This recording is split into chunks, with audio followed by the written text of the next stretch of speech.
En una sociedad futura, en donde la mayor parte de los niños son concebidos in vitro y con técnicas de selección genética, Ethan Hawke es uno de los últimos humanos concebidos de forma natural y nace con una deficiencia cardíaca, por lo que no le dan más de 30 años de vida. Por ende se le considera un ciudadano de segunda clase y como tal lo mandan a realizar los trabajos que nadie quiere hacer. En cambio, su hermano tiene una herencia genética perfecta, lo que le asegura un futuro mejor. Porque sí, en esta sociedad la genética define tu futuro. Pero más allá de una crítica a los privilegios sociales y a las estructuras sociales que perpetúan privilegios y gente que básicamente la tiene mucho más fácil que otros, esta película piensa en un futuro distópico donde justamente lo que puede brindarte tal privilegio puede ser manipulado a un nivel tan profundo y lejano a nuestros días como cambiar tus propios genes. Esta concepción de un mundo donde determinados puntos te brindan más privilegios es algo que también trata un gran capítulo de Black Mirror, Nosedive,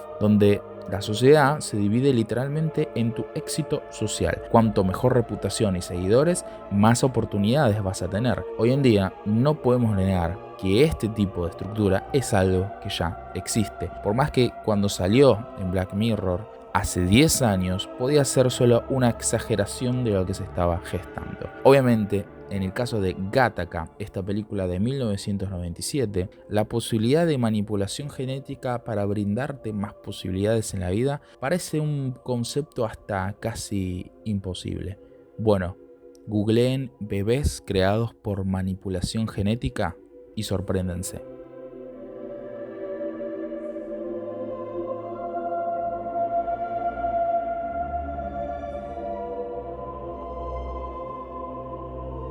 Este año leí un libro que me fascinó, me gustó mucho y que también recomendé en mi Instagram y mi TikTok, Sin Entusiasmo. Vayan a seguirme si no me siguen. Estoy hablando de este libro de neurociencia ficción, cómo el cine se adelantó a la ciencia. Bueno, básicamente habla de momentos en donde distintas tramas de películas de ciencia ficción de repente se adelantaban o anticipaban situaciones que después la ciencia empezó o a comprobar o más bien a tratar de lograr. Como si los científicos tomaran muchas ideas de películas o que imaginamos en películas o en historias para decir, bueno, esto técnicamente podría ser posible. Y ahí está el corazón de la ciencia ficción. Un género hermoso, no solo del cine, sino también que viene de años desde la literatura. La ciencia ficción es explorar mundos y situaciones especulativas basadas en avances científicos, tecnológicos o sociales, generalmente ubicados en futuros o realidades alternativas. La ciencia ficción entonces es una invitación a imaginarnos, a pensar en nuestro destino, en nuestro futuro, y en imaginar las consecuencias de distintas situaciones que ocurren en el presente. Piensen en la enorme cantidad de películas de ciencia ficción o de historias de ciencia ficción que hay. Apocalipsis, futuros avanzados, distopías políticas, hasta invasiones alienígenas. Todo esto está íntimamente ligado a algo fundamental para el ser humano: contarse, pensarse, imaginarse. Y el libro también plantea una pregunta clave.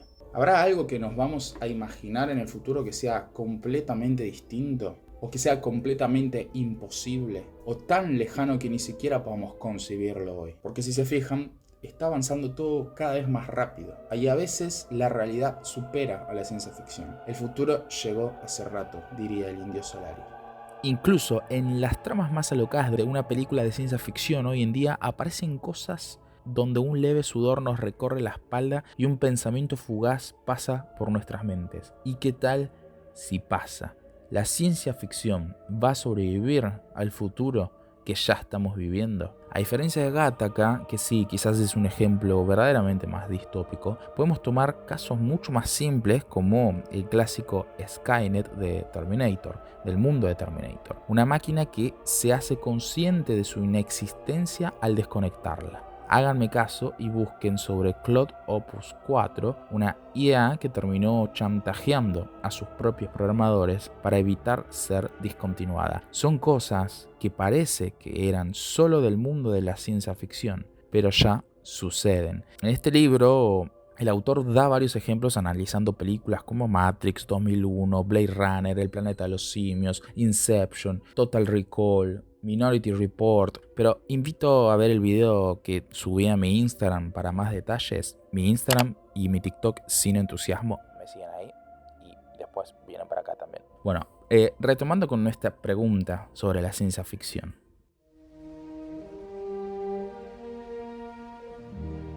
En nuestra actualidad y en nuestra realidad, entró a la escena de la vida un actor que corre la noción de la tecnología como una simple herramienta, como una simple o como una compleja también extensión de nuestros propios cuerpos, para directamente cambiar la forma en cómo vemos, cómo nos pensamos, cómo nos relacionamos. Y sí, hablo de la inteligencia artificial.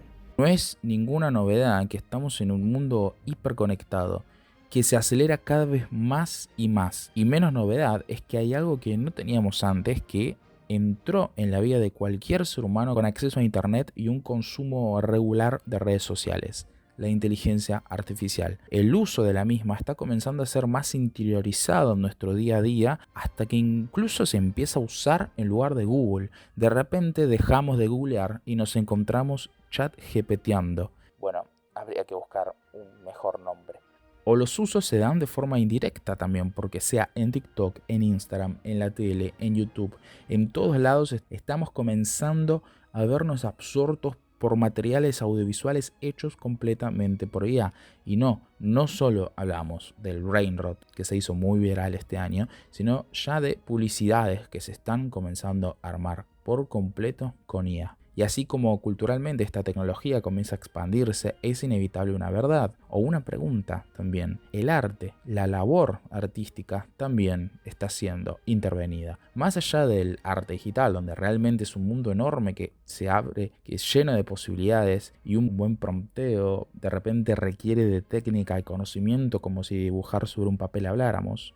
Más allá de eso, la IA está comenzando a intervenir en procesos de producción artística tradicionales, desde la corrección de un texto, escribir un cuento, hasta un guión, hasta algún efecto especial en alguna pieza audiovisual. De repente la IA no solo nos cambia lo que vemos, sino también cómo lo hacemos y cómo creamos. En definitiva, así como el internet nos cambió la vida, no vamos a quedar indiferentes con la IA. Entonces, si la misma ya se apropia de nuestras labores y ya se empieza a meterse también en nuestros procesos de conocer, incluso se mete en algo tan artístico como crear una historia, no es muy loco que en algunos años las historias, lo que vemos en internet, esté 100% mediado por una inteligencia artificial.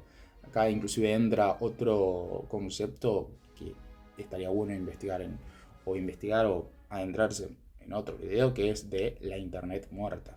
Las historias del futuro, entonces, ¿van a ser contadas por nosotros? ¿O todo va a pasar tan rápido que ni siquiera podemos imaginar más cosas? Porque al toque, con la inteligencia artificial ya existe. O algo peor, ni siquiera nos interese imaginar.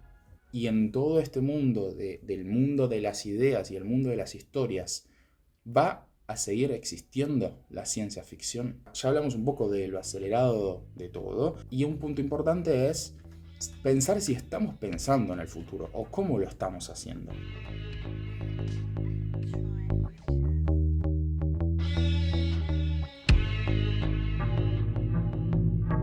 Mark Fisher diría que no.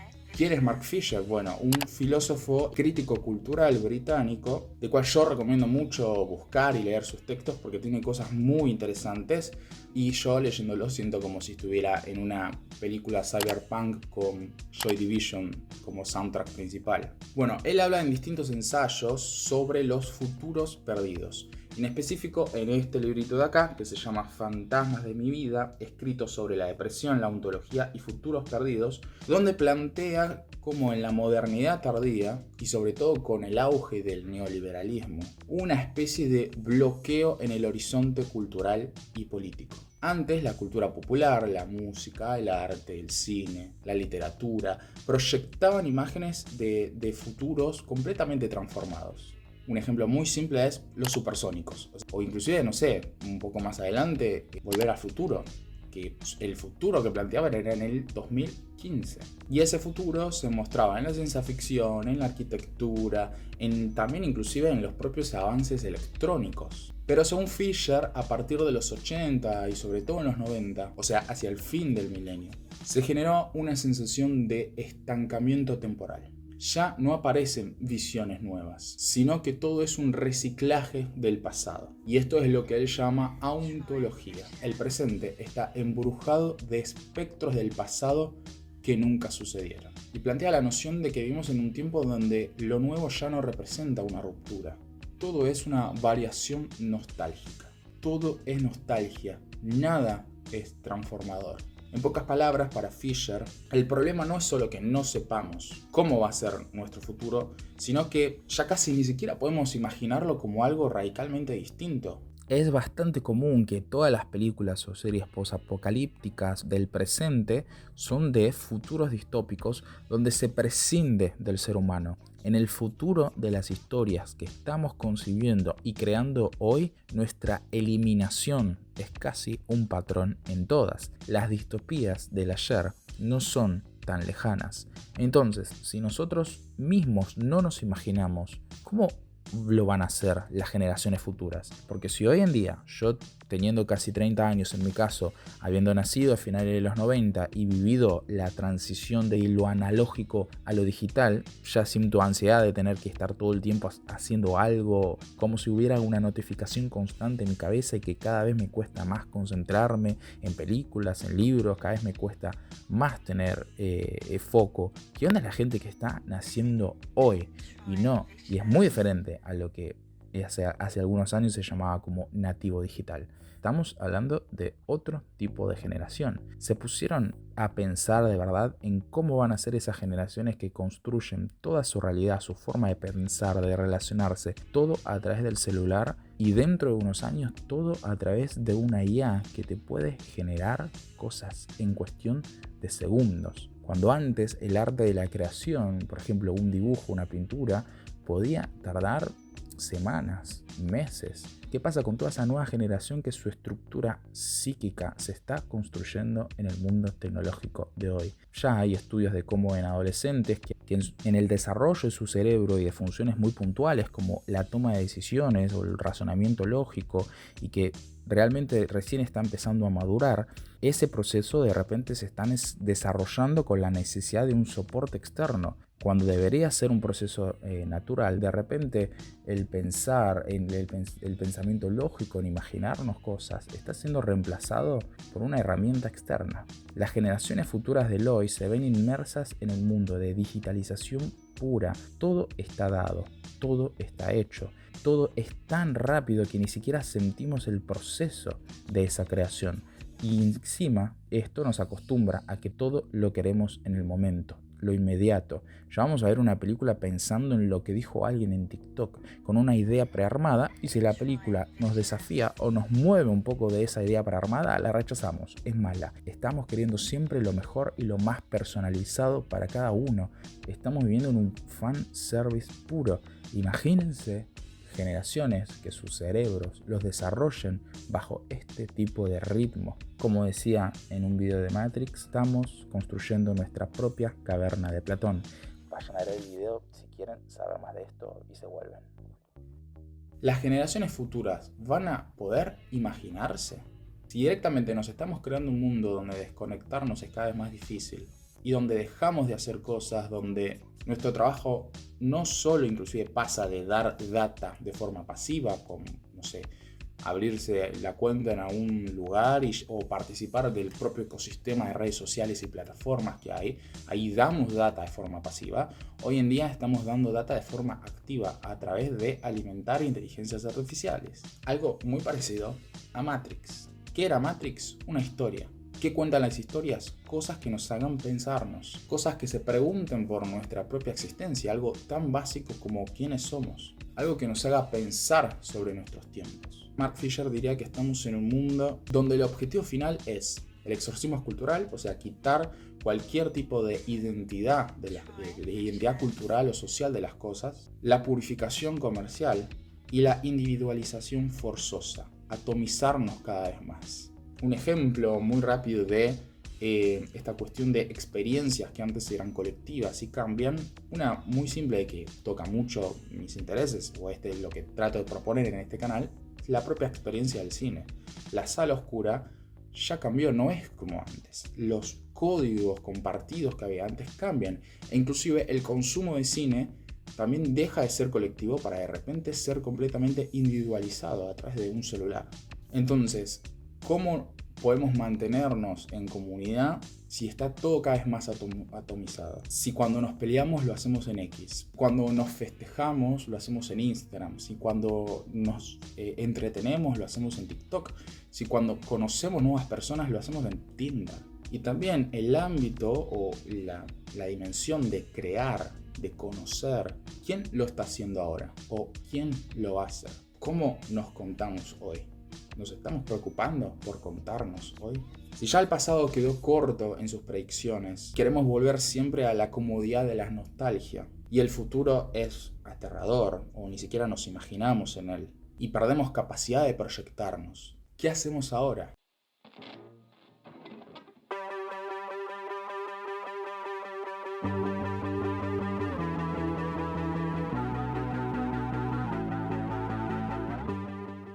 Ya hay varias películas que vienen tratando la aparición de la inteligencia artificial con cada vez más fuerza, pero alejándonos quizás de esa visión más materialista en donde una rebelión de la máquina nos va a extinguir, sino realmente involucrando a las inteligencias artificiales como protagonistas de las historias. Una que creo que logra un punto medio y que es bastante reciente es la nueva película de Misión Imposible de este año, Misión Imposible Sentencia Final, supuestamente la final de la saga, en donde Ethan Hunt y su equipo tienen que derrotar a un enemigo invisible, a una entidad, una IA. ¿Cómo? Bueno, a través de lo imposible, básicamente. Obviamente la película tiene un final feliz, si no, no sería la octava película de esta enorme saga, pero termina siendo en el desarrollo de su historia un gran manifiesto y una postura, digámoslo bien claro, en contra de la IA metiéndose en cada aspecto de nuestras vidas. Es bien sabido que Tom Cruise es un actor y productor que en sus películas, no solo en esta saga, sino también en películas como Top Maverick, por ejemplo, busca mantener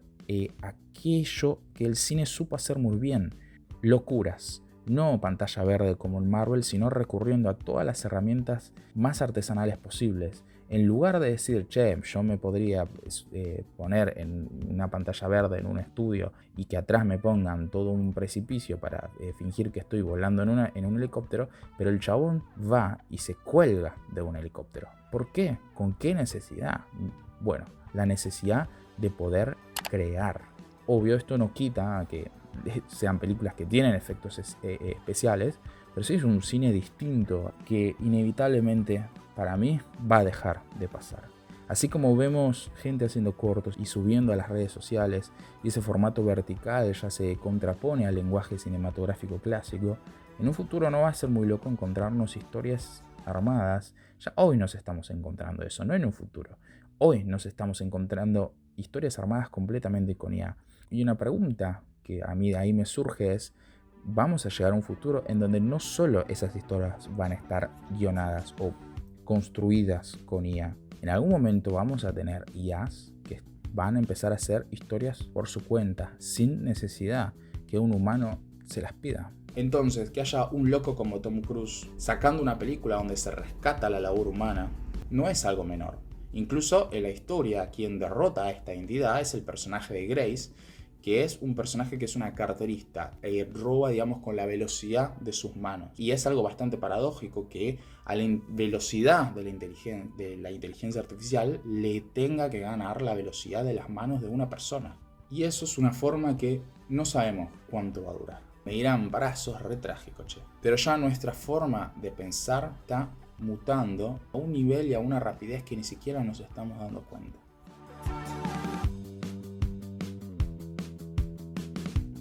Entonces, en este quiebre que la IA genera con la realidad, no solo me pregunto si seguirán existiendo películas como Misión Imposible. ¿Van a seguir existiendo las historias que estén contadas por humanos? Todas las historias, dice Joseph Campbell, están ancladas al mito. El acto de narrar siempre fue un ritual, una forma de pensarnos y de imaginar nuestro destino. Y en un mundo cada vez más intervenido por inteligencia artificial y tecnología, ¿la ciencia ficción va a desaparecer? Tal vez, al contrario, va a ser más necesaria que nunca. Porque si el presente corre más rápido que la imaginación, el contarnos, el imaginarnos, se va a convertir en una responsabilidad humana.